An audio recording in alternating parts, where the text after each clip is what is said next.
चाप तिलक सगुजी रे मोसे നൈന മിലൈകേ. പാട്ട് ആരെങ്കിലും എല്ലാ കേട്ടിട്ടുണ്ടാവും. ഇതൊരു വളരെ പോപ്പുലർ ആയിട്ടുള്ള ഒരു പാട്ടാണ്. ഈവൻ നമ്മുടെ ബോളിവുഡ് സിനിമകളിലടക്കം ഇപ്പോൾ യൂസ് ചെയ്യുന്ന പാട്ടാണ് ഇത്. ഈ പാട്ട് എഴുതിയത് ആരാണെന്നറിയാമോ? എന്നാൽ എഴുതിയതെന്നറിയാമോ? ഈ പാട്ട് എഴുതിയത് അമീർ ഖുസ്രു എന്ന് പറയുന്ന കവിയാണ്. അമീർ ഖുസ്രു ജീവിച്ചിരുന്ന കാലഘട്ടം ഏതാണെന്നറിയാമോ? അമീർ ഖുസ്രു ജീവിച്ചിരുന്നത് ഡൽഹി സുൽത്താനേറ്റ് ഭരണ കാലഘട്ടത്തിലാണ്. എസ്പെഷ്യലി അടിമ വംശവും ഖിൽജി വംശവും ഭരിക്കുന്ന ഒരു കാലഘട്ടത്തിൽ, അലാവുദ്ദീൻ ഖിൽജി അടക്കം ആ ഒരു കാലഘട്ടത്തിലാണ് അദ്ദേഹം ജീവിച്ചിരുന്നത്. നമുക്കറിയാം, ഇന്ന് NCERT ടെക്സ്റ്റുകൾ അടക്കം ഉള്ള ഇതിൽ നിന്ന് ഈ അമീർ ഖുസ്രുവും മുഗൾ കാലഘട്ടവും അതുപോലെ തന്നെ ഡൽഹി സുൽത്താനേറ്റും എല്ലാം പുറത്താക്കപ്പെടുന്ന ഒരു കാലഘട്ടത്തിലാണ് നമ്മൾ ജീവിച്ചുകൊണ്ടിരിക്കുന്നത്. അമീർ ഖുസ്രു 1200കളുടെ അവസാനം ചിട്ടപ്പെടുത്തിയ ഈ പാട്ട് യാതൊരുവിധ മാറ്റവുമില്ലാതെ ഇന്നും പാടപ്പെടുന്നു എന്നുള്ളത് ഒരു ലോകാത്ഭുതമാണ്. അല്ല, യാതൊരുവിധ മാറ്റവും. അന്ന് ഹിന്ദിയുണ്ട്. ഇത് ഹിന്ദി ഭാഷയാണോ? അന്ന് ഹിന്ദിയില്ല. ഹിന്ദി എന്ന് പറഞ്ഞിട്ട് ഹിന്ദി എമർജ് ചെയ്ത് എത്ര നാളായി? 16ാം നൂറ്റാണ്ടിന് ശേഷമാണ് ഹിന്ദി എന്ന് പറയുന്നൊരു ഭാഷ ഉണ്ടാകുന്നത്. അതിനു മുൻപ് ഏകദേശം 400-300 വർഷങ്ങൾക്ക് മുൻപ് ചിട്ടപ്പെടുത്തിയ, അന്ന് ഹിന്ദാവി എന്നൊക്കെ വിളിക്കപ്പെടുന്ന ഒരു ഭാഷാ വകഭേദത്തിൽ എഴുതപ്പെട്ട ഈ പാട്ട് ഇന്നും യാതൊരു വ്യത്യാസവുമില്ലാതെ പാടപ്പെടുന്നു എന്നുള്ളത്, ഇതിനെക്കുറിച്ച് എനിക്ക് വളരെ വ്യക്തമായിട്ട് പറയുന്നുണ്ട്. ഇന്നത്തെ ഭരണക്രമം ഈ പാട്ടിൻ്റെ ഹിസ്റ്ററി അറിഞ്ഞാൽ അത് ആക്സെപ്റ്റ് ചെയ്യുമോ എന്നുള്ളൊരു ചോദ്യം കൂടി അവശേഷിക്കുന്നുണ്ട്. ചുരുക്കി പറയുകയാണെന്നുണ്ടെങ്കിൽ, ഇന്ത്യയുടെ ചരിത്രം എന്ന് പറയുന്നത് അത് ഉൾക്കൊള്ളലിൻ്റെ ചരിത്രമായിരുന്നുവെന്നും അത് സ്വാംശീകരണത്തിൻ്റെ ചരിത്രമായിരുന്നു എന്നും തന്നെയാണ് നെഹ്റു പറഞ്ഞു വെച്ചത്. അത് വ്യാപാരത്തിലൂടെയും പടയോട്ടത്തിലൂടെയും കുടിയേറ്റങ്ങളിലൂടെയും നടന്ന സംസ്കാരമായിരുന്നു എന്ന് തന്നെയാണ് അദ്ദേഹം പറഞ്ഞു വെച്ചത്. അതിനു വേണ്ടിയിട്ട് അദ്ദേഹം എല്ലാ ഹാരപ്പൻ സിവിലൈസേഷൻ തൊട്ട് ബ്രിട്ടീഷുകാരുടെ വരവ് തൊട്ട് പിന്നീട് ദേശീയത എമർജ് ചെയ്ത കാലഘട്ടം വരെയുള്ള ചരിത്രത്തെ അദ്ദേഹം വരച്ച് കാണിക്കുന്നുണ്ട്. അദ്ദേഹം വളരെ ശക്തമായിട്ട് ക്രിട്ടിസൈസ് ചെയ്ത ഒരു കൊളോണിയൽ ചരിത്ര നിർമ്മിതി, അത് ഇന്ത്യൻ ചരിത്രത്തിൻ്റെ കൊളോണിയൽ പീരിയഡൈസേഷൻ അല്ലെങ്കിൽ കാലഗണന ആണ്. നമുക്കെല്ലാവർക്കും അറിയാം ആ ഒരു കാര്യത്തെക്കുറിച്ച്.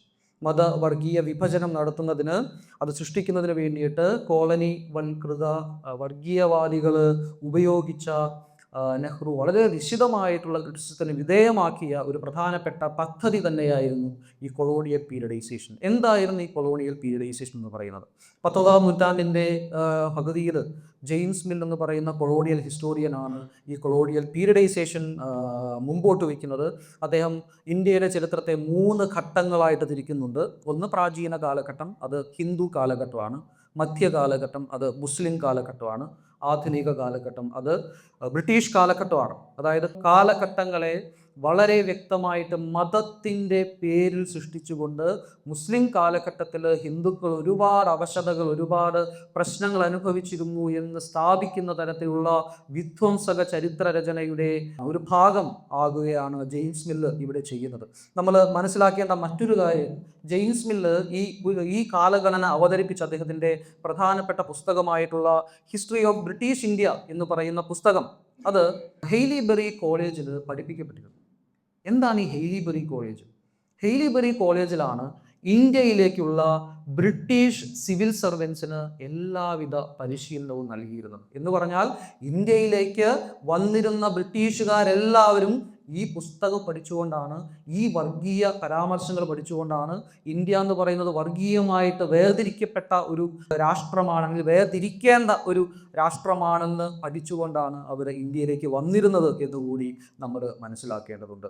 ഇതിനെക്കുറിച്ച്, ഈ കൊളോണിയൽ പീരിയഡൈസേഷനെ കുറിച്ച് നെഹ്റു പറയുന്നത് ഇങ്ങനെയാണ്: ചരിത്രത്തെ ഇത്തരത്തിൽ വിഭജിക്കുന്നത് അശാസ്ത്രീയമാണ്. ഈ വിഭജനം ബൗദ്ധികമോ ശരിയായതോ അല്ല. ഇത് തെറ്റിദ്ധരിപ്പിക്കുന്നതും അബദ്ധ ജടിലമായ വീക്ഷണം പ്രദാനം ചെയ്യുന്നതുമാണ് എന്നാണ് നെഹ്റു ഇതിനെക്കുറിച്ച് പറയുന്നത്. അദ്ദേഹം രസകരമായിട്ട് ഇതിന് കണ്ടിന്യൂ ചെയ്യുന്നുണ്ട്. ഇന്ത്യയിലെ മുസ്ലിം ആക്രമണം എന്ന് കൊളോണിയൽ കാലഘട്ടം വിളിക്കുന്നുണ്ട്. മധ്യകാലഘട്ടത്തെ ഇന്ത്യയെ മുസ്ലിം കാലഘട്ടം എന്നും വിളിക്കുന്നുണ്ട്. ഇത് അസത്യവും തെറ്റിദ്ധരിപ്പിക്കുന്നതുമാണ് എന്നും അദ്ദേഹം പറഞ്ഞു വയ്ക്കുന്നുണ്ട്. അദ്ദേഹം കൂട്ടിച്ചേർക്കുന്നത്, അങ്ങനെയാണെങ്കിൽ ഇന്ത്യയിലേക്കുള്ള ബ്രിട്ടീഷുകാരുടെ വരവ് അത് ക്രിസ്ത്യൻ ആക്രമണമാണ്. ബ്രിട്ടീഷ് കാലഘട്ടം ക്രിസ്ത്യൻ കാലഘട്ടമാണ് അല്ലെ, ആ രീതിയിൽ വ്യാഖ്യാനിക്കാമല്ലോ. അങ്ങനെ വ്യാഖ്യാനിക്കുന്നത് പോലെ തെറ്റാണ് മധ്യകാലഘട്ടത്തെ മുസ്ലിം കാലഘട്ടമായിട്ട് വിലയിരുത്തുന്നത് എന്നാണ് അദ്ദേഹം പറഞ്ഞു വയ്ക്കുന്നത്. പലപ്പോഴും മുസ്ലിം ഭരണാധികാരികളുടെ മതത്തിൻ്റെ പേരിൽ ഒരു ഭരണത്തെ, ഒരു ഭരണക്രമത്തെ എങ്ങനെയാണ് മതത്തിൻ്റെ പേരിൽ നിർവചിക്കാനായിട്ട് സാധിക്കുന്നത്? മധ്യകാലഘട്ടത്തിൽ പല ഭരണാധികാരികളും മുസ്ലിം വിശ്വാസമുള്ളവരായിരുന്നു. അതിൻ്റെ അർത്ഥം അവരുടെ ഭരണകൂടം മുസ്ലിം ആയിരുന്നു എന്നുള്ളതാണ്. ഡൽഹി സുൽത്താനേറ്റ് ഭൂരിഭാഗം, ഏകദേശം എല്ലാവരും തന്നെ മുസ്ലിം ഭരണാധികാരികളാണ്. മുഗൾ കാലഘട്ടം എല്ലാവരും മുസ്ലിം ഭരണാധികാരികളാണ്. അവർ ഭരിച്ചിരുന്ന ഭരണകൂടം ഇസ്ലാമിക ഭരണകൂടമായിരുന്നു? ആയിരുന്നില്ല. ഇസ്ലാമിക നിയമം ഉണ്ടായിരുന്നു. ഇസ്ലാമിക ഭരണകൂടം ആവണമെന്ന് എന്ത് വേണം? ലോ ഓഫ് ദ ലാൻഡ് ഇസ്ലാമികമായിരിക്കണം. ഇപ്പോൾ ഇസ്ലാമിക രാജ്യങ്ങളുണ്ട്. സൗദി അറേബ്യ ഇസ്ലാമിക രാജ്യമാണ്. കാരണം അവിടെ നിലനിൽക്കുന്ന നിയമസംഹിത എന്ന് പറയുന്നത് ശരീഅത്താണ്. മധ്യകാലഘട്ടത്തിൽ ഇന്ത്യയിൽ ഉണ്ടായിരുന്ന, അവർ ഭരിച്ചിരുന്ന ഇന്ത്യയിൽ ഉണ്ടായിരുന്ന ഭരണക്രമം, നിയമം ശരീഅത്തായിരുന്നു? ശരീഅത്തായിരുന്നില്ല. ശരീഅത്ത് ബാധകമായിരുന്നത് ഇവിടെയുള്ള മുസ്ലിങ്ങൾക്ക് മാത്രമായിരുന്നു. ഹിന്ദുക്കൾക്ക് അവരുടേതായിട്ടുള്ള ശാസ്ത്രീയമായിട്ടുള്ള നിയമ പുസ്തകം ഉണ്ടായിരുന്നു. അതിനകത്ത് ഇവിടെയുള്ള മുസ്ലിം ഭരണാധികാരികൾ എന്ന് വിളിക്കപ്പെടുന്ന ഭരണാധികാരികൾ ഇടപെടാനായിട്ടേ പോയിട്ടില്ല. ഇവിടെയുള്ള മുസ്ലിങ്ങൾക്ക് മാത്രമായിരുന്നു മുസ്ലിം നിയമം ബാധകമായിട്ടുണ്ടായിരുന്നത്. അതുകൊണ്ട് തന്നെ ആ കാലഘട്ടത്തിലെ ഭരണാധികാരികളുടെ മതത്തിൻ്റെ പേരിൽ ആ കാലഘട്ടത്തെ ഭരണത്തെ അത് മുസ്ലിം ഭരണമായിരുന്നു എന്ന് പറയുന്നത് തീർത്തും തെറ്റാണ് എന്ന് നമ്മൾ മനസ്സിലാക്കേണ്ടതുണ്ട്. ഇത് നെഹ്റു തുറന്നു കാണിക്കുന്നുണ്ട് എന്നും പറയുന്നുണ്ട്. ആക്ച്വലി നെഹ്റു വളരെ സ്പഷ്ടമായിട്ട് വിളിക്കുന്നത് മുസ്ലിം കാലഘട്ടം എന്ന് വിളിക്കപ്പെടുന്ന കാലഘട്ടത്തിലെ ഭരണാധികാരികളുടെ കാലഘട്ടമല്ല വിദേശ ഭരണം, മറിച്ച് ബ്രിട്ടീഷുകാരുടെ കാലഘട്ടമാണ് വിദേശ ഭരണം എന്നാണ് അദ്ദേഹം ചൂണ്ടിക്കാണിക്കുന്നത്. സത്യമാണ് അല്ലേ? മുഗൾ കാലഘട്ടം വിദേശ ഭരണമായിരുന്നു? ഇല്ല. ഡൽഹി സുൽത്താനേറ്റ് ഭരണാധികാരികൾ ഭരിച്ചിരുന്ന കാലഘട്ടം വിദേശ ഭരണമായിരുന്നു. ഈ വിദേശ ഭരണമാണെന്ന് പറയാൻ കാരണം എന്താ? ഇവരെല്ലാം ഭയങ്കര ഇൻവേഡ് ചെയ്ത് ഇവിടെ ആക്രമിച്ച് കയറി ഇവിടുത്തെ സ്വസ്ഥതയെല്ലാം നശിപ്പിച്ച് ഇവിടെ ഭരണം നടത്തിയ ആൾക്കാരാണെന്നുള്ളത് വായനയിലാണ്. അങ്ങനെയാണെങ്കിൽ ഇവിടെയുള്ള തദ്ദേശീയരായിട്ടുള്ള ആൾക്കാർ എത്രയുണ്ട്? നമ്മൾ വേദങ്ങളെ എങ്ങനെയാണ് സ്വദേശീയമാണെന്ന് പറയാൻ പറ്റുന്നില്ല. എല്ലാവരും വെളിയിൽ നിന്ന് വന്നവരല്ലേ. ഇൻഡോ ആര്യന്മാർ വഴി നിന്ന് വന്നവരാണ്, ഹൂണന്മാർ വഴി നിന്ന് വന്നവരാണ്, പാർത്ഥിയന്മാർ വഴി നിന്ന് വന്നവരാണ്. അങ്ങനെയാണെങ്കിൽ നമുക്ക് ഈ പറയുന്ന നമ്മുടെ കലണ്ടർ, നമ്മുടെ ദേശീയ കലണ്ടർ ആരുടെയാണ്? ഏതാണ്? ശക ഈറയാണ്. അതുണ്ടാക്കിയത് കുഷാന റൂളറായിട്ടുള്ള കനിഷ്കനാണ്. കുഷാനന്മാർ എവിടെ നിന്ന് വന്നവരാണ്? പുറത്തുനിന്ന് വന്നവരല്ലേ? ഈ രീതിയിൽ ചിന്തിക്കുകയാണ് എന്നുണ്ടെങ്കിൽ അപ്പോൾ ഈ ഒരു ആർഗ്യുമെന്റ് പൂർണ്ണമായിട്ടും തെറ്റാണ് എന്നുള്ള വാദം അദ്ദേഹം മുമ്പോട്ട് വയ്ക്കുന്നുണ്ട്. ഇവിടെയുള്ള മുഗളന്മാരായാലും ഡൽഹി സുൽത്താനേറ്റ് ഭരണാധികാരികളായാലും അവർ പുറത്തുനിന്ന് വന്നവരാണെങ്കിലും അവർ ഇവിടെയുള്ള ജനങ്ങളായിട്ടാണ്, ഇവിടെയുള്ള ആളുകളായിട്ടാണ് ജീവിച്ചിട്ടുള്ളത്. അവർക്ക് കിട്ടിയിട്ടുള്ള ടാക്സ് അവർ നേരെ ഇവിടെ നിന്ന് ഗസ്നിയിലേക്കും അതുപോലെ മറ്റ് പുറത്തുള്ള സ്ഥലങ്ങളിലേക്കും എക്സ്പോർട്ട് ചെയ്തു? ഇല്ല. അവർ ചെലവഴിച്ചത് എവിടെയാണ്? അവർ ഇന്ത്യയിൽ തന്നെയാണ്. ബ്രിട്ടീഷുകാരെന്താ ചെയ്തേ? അവർ കളക്ട് ചെയ്തിരുന്ന ടാക്സുകൾ അവർ ഇന്ത്യയിലാണോ ചെലവഴിച്ചത്? അവർ ഇവിടെ നിന്ന് ഊറ്റിക്കൊണ്ടുപോയ പണം അടക്കമുള്ള റിസോഴ്സുകൾ, ഒരുപാട് കാര്യങ്ങൾ അവരെന്താ ചെയ്തേ? അവർ ഇന്ത്യക്കാർക്ക് വേണ്ടിയിട്ട് ചെലവഴിക്കുകയാണോ ചെയ്തത്? അല്ല, അതവർ ബ്രിട്ടനിലേക്ക് കടത്തിക്കൊണ്ടുപോവുകയാണ് ചെയ്തത്. ചുരുക്കി പറയുകയാണെന്നുണ്ടെങ്കിൽ മുഗൾ കാലഘട്ടമോ ഡൽഹി സുൽത്താനേറ്റ് കാലഘട്ടമോ അല്ല വിദേശ ഭരണം, വ്യക്തമായിട്ട് ബ്രിട്ടീഷുകാരുടെ കാലഘട്ടമാണ് വിദേശ ഭരണം എന്ന് അസന്നിഗ്ധമായിട്ട് അദ്ദേഹം പ്രഖ്യാപിക്കുന്നത് നമുക്ക് വളരെ വ്യക്തമായിട്ട് കാണാനായിട്ട് സാധിക്കും.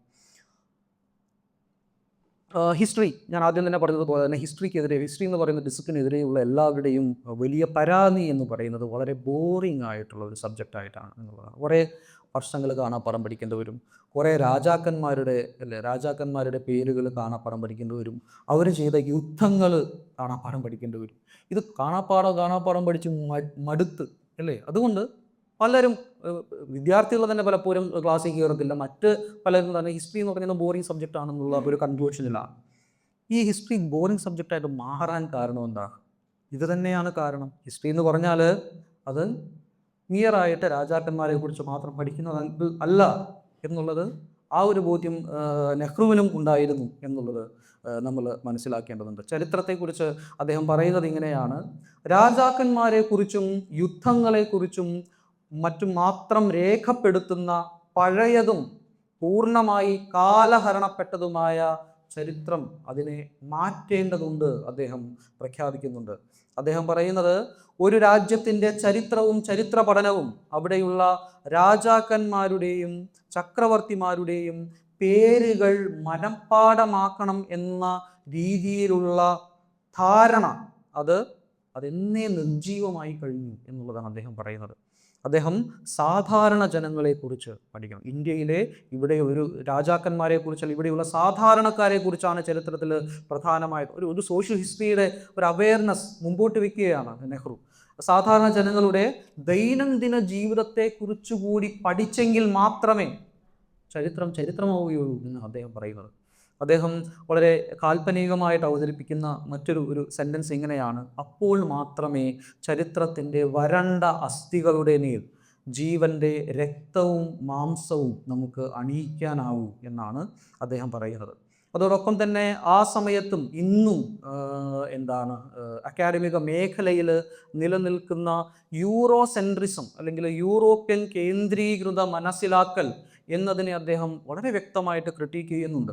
ഈ യൂറോസെൻട്രിസത്തെ വളരെ നിശിതമായിട്ട് വിമർശിച്ചുകൊണ്ട് പുറത്തേക്ക് വന്നൊരു പുസ്തകം നിങ്ങൾക്ക് എല്ലാവർക്കും അറിയായിരിക്കും, ഓറിയൻ്റലിസം എന്ന് പറയുന്ന പുസ്തകം, എഡ്വേർഡ് സെയ്ദൊക്കെ ഓറിയൻ്റലിസത്തിലൂടെ അവതരിപ്പിക്കുന്നതിന് മുൻപേ തന്നെ ഈ യൂറോപ്യൻ കേന്ദ്രീകൃത ചരിത്രരചനയ്ക്കെതിരെ നിലപാടെടുത്ത ഒരാളായിരുന്നു നെഹ്റു എന്ന് നമ്മൾ മനസ്സിലാക്കേണ്ടതുണ്ട്. അദ്ദേഹം ഏഷ്യൻ ചരിത്ര കോൺഗ്രസ് അദ്ദേഹത്തെ ഉദ്ഘാടനത്തിന് വേണ്ടിയിട്ട് ക്ഷണിച്ചപ്പോൾ അദ്ദേഹം പറഞ്ഞ കാര്യം ഇങ്ങനെയാണ്: യൂറോപ്യന്മാരുടെ കരങ്ങളിൽ നിന്ന് ഏഷ്യൻ ചരിത്രത്തിന് സംഭവിച്ചിട്ടുള്ള വളച്ചൊടിക്കലുകളെ പരിഹരിക്കുക എന്നതാകണം ചരിത്ര കോൺഗ്രസിൻ്റെ സത്വരമായിട്ടുള്ള ലക്ഷ്യം എന്നാണ് അദ്ദേഹം പറഞ്ഞു വയ്ക്കുന്നത്.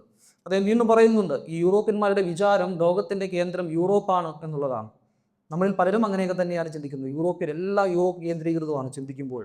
അപ്പോൾ ഇന്ത്യയെക്കുറിച്ച് അദ്ദേഹം പറയുന്നത്, ഇന്ത്യയെക്കുറിച്ച് ഒരു യൂറോപ്യൻ ആൾ വന്നുകൊണ്ട് പഠിക്കുകയാണ് എന്നുണ്ടെങ്കിൽ, ഒരു ചരിത്രം രചിക്കുകയാണ് എന്നുണ്ടെങ്കിൽ, എസ്പെഷ്യലി ഒരു യുണൈറ്റഡ് കിങ്ഡത്തിൽ നിന്നുള്ള ഒരാൾ പഠിക്കുകയാണ് എന്നുണ്ടെങ്കിൽ, അദ്ദേഹം ഇന്ത്യൻ ചരിത്രത്തെ അവലോകനം ചെയ്യാനായിട്ട് ഉദ്യമിക്കുന്നത് കഴിഞ്ഞ 1000 വർഷങ്ങളായിട്ട് ബ്രിട്ടീഷ് അധീശത്വത്തെ സ്വീകരിക്കാൻ ഇന്ത്യ എങ്ങനെ ഒരുങ്ങുകയായിരുന്നു എന്ന് പറയാൻ വേണ്ടിയിട്ടായിരിക്കും എന്നാണ് ഈ നെഹ്റു കളിയാക്കിക്കൊണ്ട്, ഈ യൂറോപ്യൻ സ്കോളേഴ്സിനെ കളിയാക്കിക്കൊണ്ട് അദ്ദേഹം പറയുന്നത്.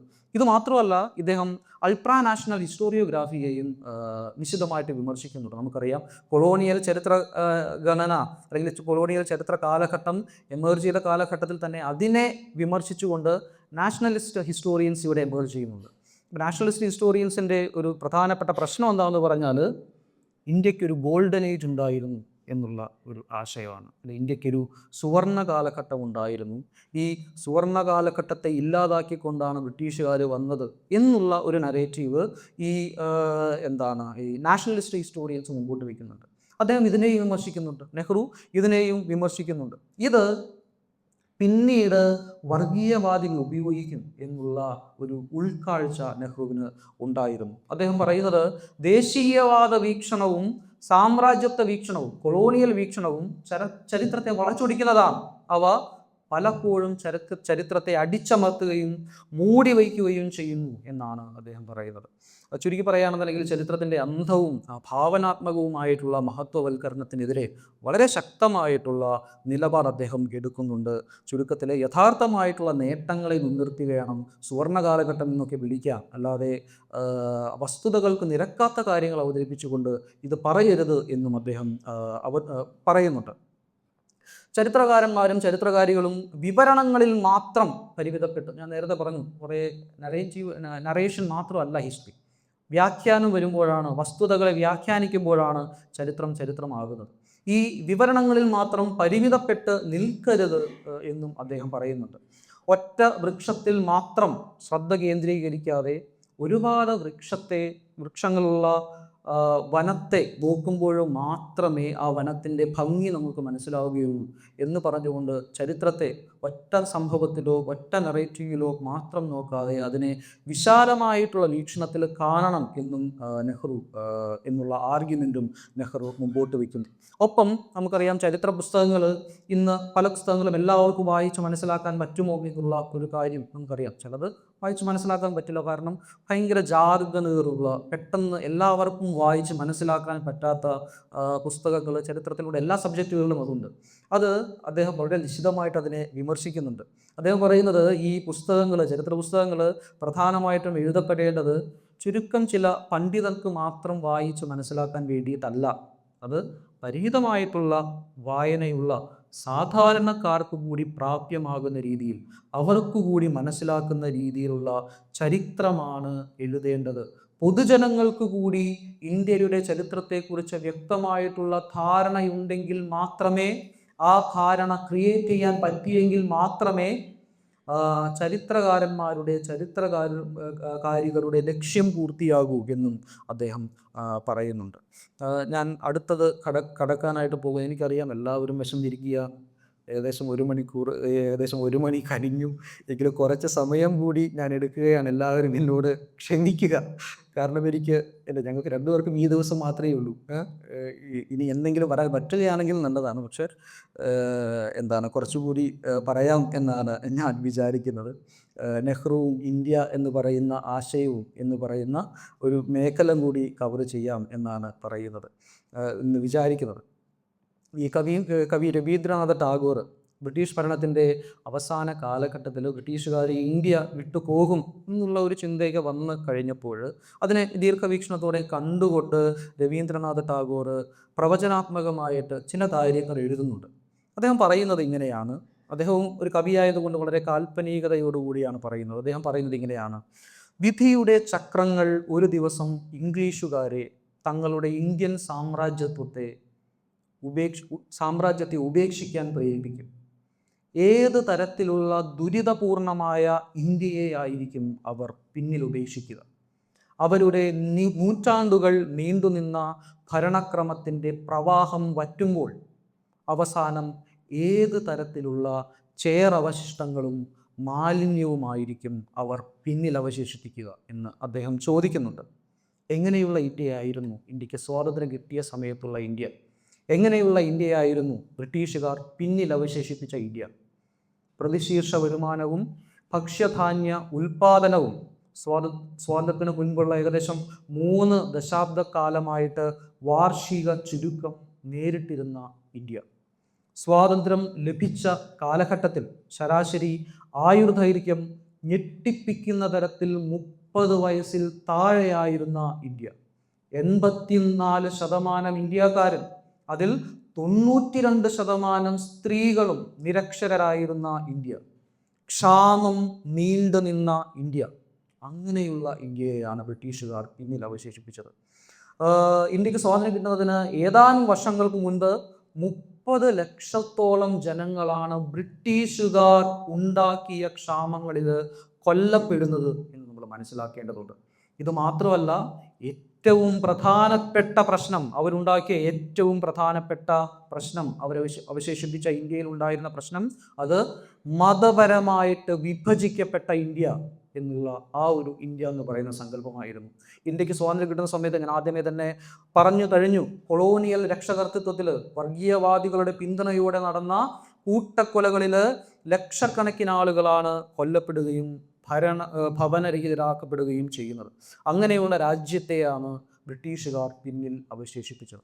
അതുകൊണ്ട് തന്നെ ഇന്നത്തെ ഇന്ത്യയിലും അതിൻ്റെ ഒരു തുടർച്ച, ഒരു അനുരണനങ്ങൾ നമുക്ക് കാണാൻ പറ്റും. അത് വർഗീയമായിട്ട് വിഭജിക്കപ്പെട്ട ഇന്ത്യ എന്ന് പറയുന്ന കാര്യം, അത് മനഃപൂർവ്വമായിട്ട് സൃഷ്ടിക്കാൻ ശ്രമിക്കുന്ന വർഗീയ ശക്തികളെ, വർഗീയതയുടെ ഭരണത്തെ നമുക്ക് വളരെ വ്യക്തമായിട്ട് കാണാനായിട്ട് സാധിക്കും. ജവഹർലാൽ നെഹ്റു ഭരണത്തിൽ നിന്ന, അല്ലെങ്കിൽ താൽക്കാലിക മന്ത്രിസഭയുടെ അധിപനായി അല്ലെങ്കിൽ അതിൻ്റെ ലീഡറായത് മുതൽ പ്രധാനമന്ത്രിയായിട്ട് നിന്ന 1952 വരെയുള്ള കാലഘട്ടത്തിലാണ് ഇന്ത്യ വർഗീയമായിട്ട് ഏറ്റവും കൂടുതൽ വിഭജിക്കപ്പെട്ടിരുന്ന ഒരു കാലഘട്ടം. ഇന്ത്യ എന്ന ആശയം ഏറ്റവും അധികം വെല്ലുവിളിക്കപ്പെട്ടിരുന്ന, പരീക്ഷിക്കപ്പെട്ടിരുന്ന ഒരു കാലഘട്ടം എന്ന് നമ്മൾ മനസ്സിലാക്കേണ്ടതുണ്ട്. കണക്കുകൾ അനുസരിച്ച് ആ ഒരു കാലഘട്ടത്തിൽ ഏകദേശം 5 ലക്ഷത്തോളം ജനങ്ങളാണ് കൊല്ലപ്പെടുന്നത്.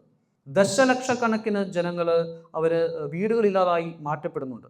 6 ദശലക്ഷത്തോളം അഭയാർത്ഥികളാണ് ഇന്ത്യയിലേക്ക് പാകിസ്ഥാനിൽ നിന്ന് ഒഴുകിയെത്തുന്നത്. ചുരുക്കി പറയുകയാണെന്നുണ്ടെങ്കിൽ ഹോളോകോസ്റ്റിന് സമീപം ഹോളോകോസ്റ്റിനോട് ഉപമിക്കാവുന്ന തരത്തിലുള്ള ഒരവസ്ഥയാണ് ഇന്ത്യയിൽ ആ കാലഘട്ടത്തിൽ ഉണ്ടാകുന്നത്. ആ കാലഘട്ടത്തിൽ തന്നെയാണ് ഇന്ത്യയുടെ രാഷ്ട്രപിതാവായിട്ടുള്ള മഹാത്മാഗാന്ധി ഒരു വർഗീയ കൊലയാളിയുടെ തോക്കിന് ഇരയായിട്ട് നിലംപതിക്കുന്നത്.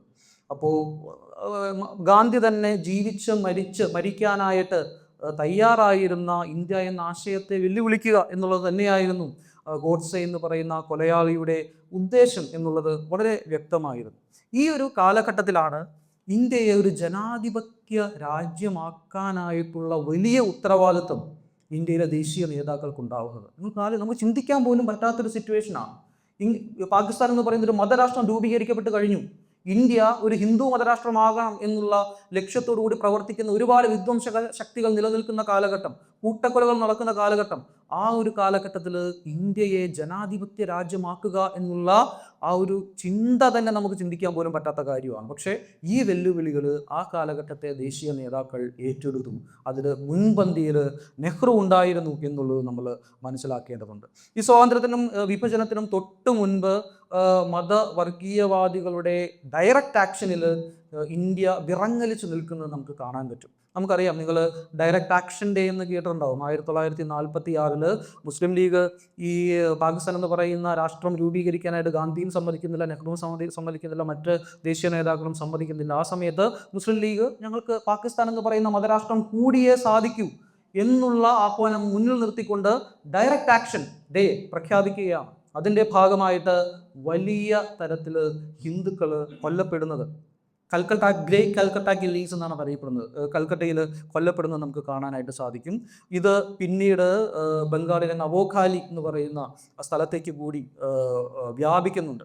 അപ്പോൾ വലിയ തരത്തിലുള്ള കൂട്ടക്കൊലകൾ ഇവിടെ നടക്കുന്നു. അവിടെ ഭരിച്ചിരുന്നത് മുസ്ലിം ലീഗ് ഗവൺമെൻറ്റാണ്. മുസ്ലിം ലീഗ് ഗവൺമെൻറ് കലാപങ്ങളെ അവസാനിപ്പിക്കാനായിട്ട് വലിയ നടപടികളൊന്നും സ്വീകരിക്കുന്നതായിട്ട് കാണുന്നില്ല.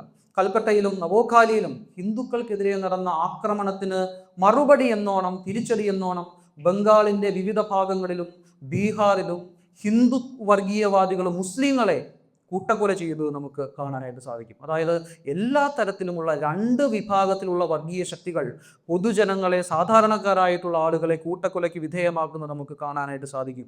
ഗാന്ധി അടക്കമുള്ള ആളുകൾ, നെഹ്റു അടക്കമുള്ള ആ ആളുകൾ ഇത് നവോഖാലി അടക്കമുള്ള സ്ഥലം സന്ദർശിക്കുന്നുണ്ട്. അവരുടെ ഉദ്ദേശം എന്ന് പറയുന്നത് ഈ വർഗീയ കലാപങ്ങളെ നിയന്ത്രിക്കുക എന്നുള്ളത് മാത്രമായിരുന്നില്ല, അവിടെ ഭരിച്ചിരുന്ന മുസ്ലിം ലീഗ് ഗവൺമെൻറ്റിനെയും നിയന്ത്രിക്കുക എന്നുകൂടിയായിരുന്നു. എന്തായാലും അവസാനം ഈ വർഗീയ കലാപങ്ങൾക്കെല്ലാം ശമനം ലഭിക്കുന്നത് ഗാന്ധിജി കൊല്ലപ്പെട്ടതോടുകൂടെയാണ്. എന്തായാലും അതിനുശേഷം സ്വാതന്ത്ര്യം വരുന്നു. സ്വാതന്ത്ര്യം വരുമ്പോഴും ഞാൻ ആദ്യം പറഞ്ഞതുപോലെ തന്നെ ഈ പ്രശ്നങ്ങൾ നിലനിൽക്കുന്നു. കിഴക്കൻ പഞ്ചാബിലും ഡൽഹിയിലടക്കം ഒരുപാട് അഭയാർത്ഥികൾ ഓടിയെത്തുന്നത് നമുക്ക് കാണാനായിട്ട് സാധിക്കും.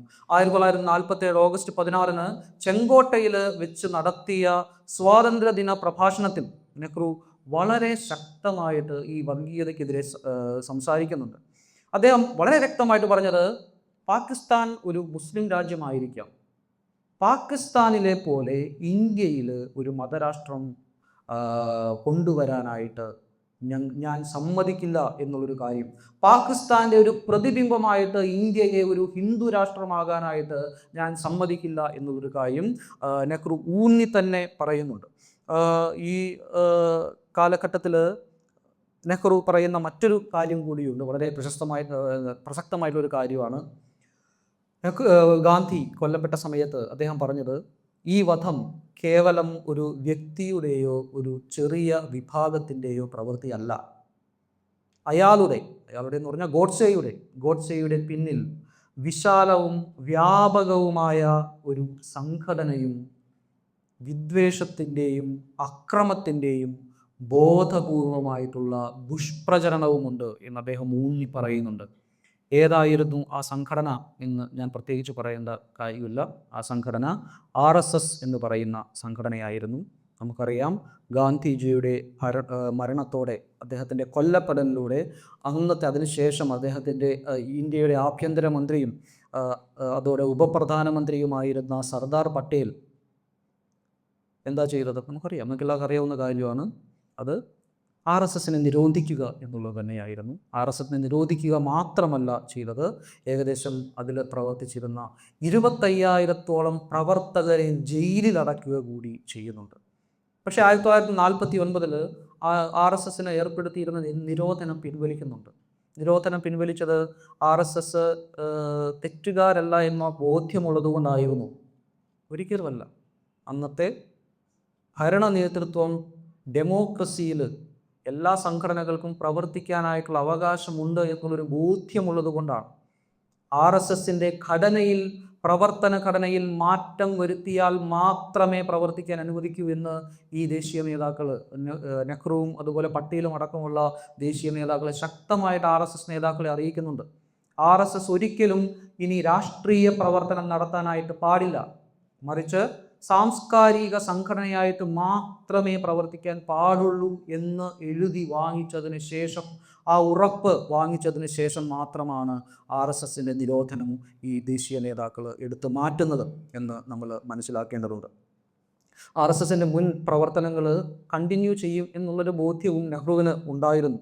ആ ഒരു ഭീഷണി നിലനിൽക്കും എന്നുള്ള ബോധ്യവും അദ്ദേഹത്തിനുണ്ടായിരുന്നു. അതുകൊണ്ട് തന്നെ ഈ സംഘടനയുടെ ഫാഷിസ്റ്റ് പ്രകൃതത്തെ പിന്തുണയ്ക്കുന്ന അന്നത്തെ പ്രവിശ്യകളിലെ മുഖ്യമന്ത്രിമാർക്ക് ശക്തമായിട്ടുള്ള താക്കീതും നെഹ്റു കൊടുക്കുന്നതായിട്ട് നമുക്ക് കാണാനായിട്ട് സാധിക്കും. 1951-52 കാലഘട്ടത്തിലാണ് ഇന്ത്യയിലെ പ്രഥമ തെരഞ്ഞെടുപ്പ് നടക്കുന്നത്. ഞാൻ ആദ്യമേ പറഞ്ഞിരുന്നു, ഡെമോക്രസി നടപ്പിലാക്കുക, ആ കാലഘട്ടത്തിൽ ഡെമോക്രാറ്റിക് കൺട്രിയായിട്ട് മാറുക എന്നുള്ളത് ഇന്ത്യയിൽ നിലനിന്ന സാഹചര്യത്തെ സംബന്ധിച്ചിടത്തോളം നമുക്ക് ചിന്തിക്കാൻ പോലും പറ്റാത്ത ഒരു കാര്യമാണ്. ആക്ച്വലി 1951-52 കാലഘട്ടത്തിൽ നടന്ന ആദ്യത്തെ തെരഞ്ഞെടുപ്പ് അത് ഒരു ജനഹിത പരിശോധന പോലെയാണ് നടക്കുന്നത്. അതായത് ഇന്ത്യയുടെ ആത്മാവ് വർഗീയ കക്ഷികൾക്കൊപ്പം നിൽക്കുമോ, സെക്യുലറിസ്റ്റിനൊപ്പം നിൽക്കുമോ, നമുക്ക് ആർക്കും അറിയില്ലല്ലോ. ആ ഒരു ഘട്ടത്തിലാണ്, അതൊരു ജനഹിത പരിശോധന പോലെയാണ് നടക്കുന്നത്. ഞാൻ ആദ്യം പറഞ്ഞതുപോലെ ഇന്ത്യ എന്ന് പറയുന്ന രാഷ്ട്രം പാകിസ്ഥാൻ്റെ പ്രതിച്ഛായയിൽ ഒരു ഹിന്ദു രാഷ്ട്രമാകില്ല എന്നുള്ള ഒരു കാര്യം തെളിയിച്ച സംഭവമായിരുന്നു ഈ തെരഞ്ഞെടുപ്പ് എന്ന് നമ്മൾ മനസ്സിലാക്കേണ്ടതുണ്ട്. ആ കാലഘട്ടത്തിലെ വോട്ട് ഷെയർ എടുക്കുകയാണെന്നുണ്ടെങ്കിൽ വർഗീയ കക്ഷികളായിട്ടുള്ള പല സംഘടനകളും അന്ന് ഇലക്ഷന് മത്സരിക്കുന്നുണ്ട്. ഹിന്ദു മഹാസഭ, അന്ന് പുതുതായിട്ട് രൂപം കൊണ്ട ജനസംഘ്, അതുപോലെ തന്നെ രാമരാജ്യ പരിഷത്ത് തുടങ്ങിയിട്ടുള്ള വർഗീയ സംഘടനകൾ ഈ ഇലക്ഷനിൽ നേരിട്ട് മത്സരിക്കുന്നുണ്ട്. ഈ പാർട്ടികൾക്ക് എത്ര വോട്ടാണ് കിട്ടിയത് എന്നുകൂടി നമ്മൾ മനസ്സിലാക്കേണ്ടതുണ്ട്. ലോക്സഭയിൽ അന്ന് 489 സീറ്റാണുള്ളത്. അതിൽ വെറും 10 സീറ്റുകൾ മാത്രമാണ് ഈ വർഗീയ സംഘടനകൾക്ക്, വർഗീയ പാർട്ടികൾക്ക് കിട്ടിയത്. മൊത്തം വോട്ടിൻ്റെ ശതമാനം എടുക്കുകയാണെന്നുണ്ടെങ്കിൽ 6% താഴെ മാത്രമാണ് കിട്ടിയത് എന്ന് നമ്മൾ മനസ്സിലാക്കേണ്ടതുണ്ട്. അതായത് ഇന്ത്യയുടെ ആത്മാവിനെ ഉൾക്കൊള്ളുന്ന, ഇന്ത്യ എന്ന് പറയുന്ന ആശയത്തെ ഉൾക്കൊള്ളുന്ന ഇന്ത്യൻ ജനത അന്ന് ഈ വർഗീയതയെ അന്നേ തന്നെ ഭരണത്തിൽ നിന്ന് പിടിച്ച് പുറത്താക്കുന്നത് നമുക്ക് കാണാനായിട്ട് സാധിക്കും. പക്ഷെ നിർഭാഗ്യവശാൽ വർഗീയത വീണ്ടും ഭരണം നടത്തുന്നത് നമുക്ക് കാണാനായിട്ട് സാധിക്കും. അദ്ദേഹം വർഗീയതയെക്കുറിച്ച് പറയുന്നത് എപ്പോഴാണോ നാം നേരിട്ടും സത്യസന്ധമായ വഴിയിലൂടെയും വർഗീയതയ്ക്കെതിരെ പോരാടുന്നത്, അപ്പോൾ നാം വിജയിക്കും. എപ്പോഴാണോ നാം ഒത്തുതീർപ്പിലെത്തുന്നത്, അപ്പോൾ നാം പരാജയപ്പെടും. വളരെ ദീർഘവീക്ഷണത്തോടു കൂടിയുള്ളൊരു ഒരു പ്രവചനമാണ്. എപ്പോഴൊക്കെയാണോ ഇന്ത്യൻ നാഷണൽ കോൺഗ്രസ് വർഗീയതയോട് സമരസപ്പെട്ടിട്ടുള്ളത്, എപ്പോഴൊക്കെയാണ് ഒത്തുതീർപ്പിലെത്തിയിട്ടുള്ളത്, അവിടെ വർഗീയത വളരുക തന്നെ ചെയ്യും. ഇന്ത്യൻ നാഷണൽ കോൺഗ്രസിൻ്റെ മറ്റാശയങ്ങളെല്ലാം താഴ്ത്തപ്പെടുകയും ചെയ്യും. അത് ഇന്ത്യയുടെ ചരിത്രം തെളിയിക്കുന്ന ഒരവസ്ഥയിലാണ് നമ്മൾ ജീവിക്കുന്നത്. വർഗീയതയെ അടിച്ചമർത്താൻ വേണ്ടിയിട്ട് ഗവൺമെൻറ് മെഷീനറി വളരെ ശക്തമായിട്ട് അദ്ദേഹം ഉപയോഗിക്കുന്നുണ്ട്. ഭരണകൂടത്തിൻ്റെ അധികാരം അദ്ദേഹം വളരെ വ്യക്തമായിട്ട് ഉപയോഗിക്കുന്നുണ്ട്. ഡൽഹിയിൽ ഹിന്ദു രാഷ്ട്രം നിർമ്മിക്കാനായിട്ടുള്ള ചർച്ചകൾ വർഗീയവാദികൾ നടത്തുന്ന സമയത്ത് ഇന്ത്യയിലേക്ക് വരുന്ന ഹിന്ദു അഭയാർത്ഥികൾ, അവർക്ക് വേണ്ടിയിട്ട് മുസ്ലിങ്ങൾ വീടുകൾ ഒഴിഞ്ഞു കൊടുക്കണമെന്നും പാകിസ്ഥാനിലേക്ക് പോകണമെന്നുള്ള ആഹ്വാനങ്ങൾ വരുന്ന സമയത്ത് അദ്ദേഹം പറയുന്നത്, മതത്തിൻ്റെ അടിസ്ഥാനത്തിൽ ഏതെങ്കിലും വ്യക്തി മറ്റൊരു വ്യക്തിക്കെതിരെ തൻ്റെ കൈ ഉയർത്തി എന്നറിഞ്ഞാൽ അവർക്കെതിരെ ഇരുമ്പ് കൈയാൽ അത് അവരെ കീഴ്പ്പെടുത്തും എന്നാണ്, അതിന് ഗവൺമെൻറ് അധികാരം ഉപയോഗിക്കും എന്ന് തന്നെയാണ് അദ്ദേഹം പറയുന്നത്. എനിക്ക് തോന്നുന്നു സമയം ഒരുപാട് ആയി. ഒരു 5 മിനിറ്റ് കൂടി ഞാൻ എടുക്കുകയാണ്. ലാസ്റ്റ് 5 മിനിറ്റ്സ് ഞാൻ ഒരുപാട് കാര്യങ്ങൾ സ്കിപ്പ് ചെയ്തുകൊണ്ട് അവസാനമായിട്ട് ഒറ്റ കാര്യം കൂടി പറഞ്ഞുകൊണ്ട് ഞാൻ നിർത്താം. അദ്ദേഹം എന്താണ് ജനാധിപത്യത്തിന് കൊടുത്ത പ്രാധാന്യം മാക്സിമം 5 മിനിറ്റ് ഒരൊറ്റ സംഭവം കൂടി പറഞ്ഞുകൊണ്ട് ഞാൻ അവസാനിപ്പിക്കാം. നമുക്കറിയാവുന്നതുപോലെ തന്നെ ജനാധിപത്യത്തിനും പൗരാവകാശങ്ങൾക്കും വളരെയേറെ പ്രാധാന്യം കൊടുത്ത ഒരു വ്യക്തിയായിരുന്നു നെഹ്റു. ഞാൻ പ്രത്യേകിച്ച് പറയേണ്ട കാര്യമില്ല. ഞാനെടുത്ത് പറയാനായിട്ട് പോകുന്ന ഒരു കാര്യം, നെഹ്റുവിൻ്റെ കാലഘട്ടത്തിൽ നെഹ്റുവിനെ വിമർശിച്ചിട്ടുള്ള ആരെങ്കിലും ഉണ്ടായിരുന്നു?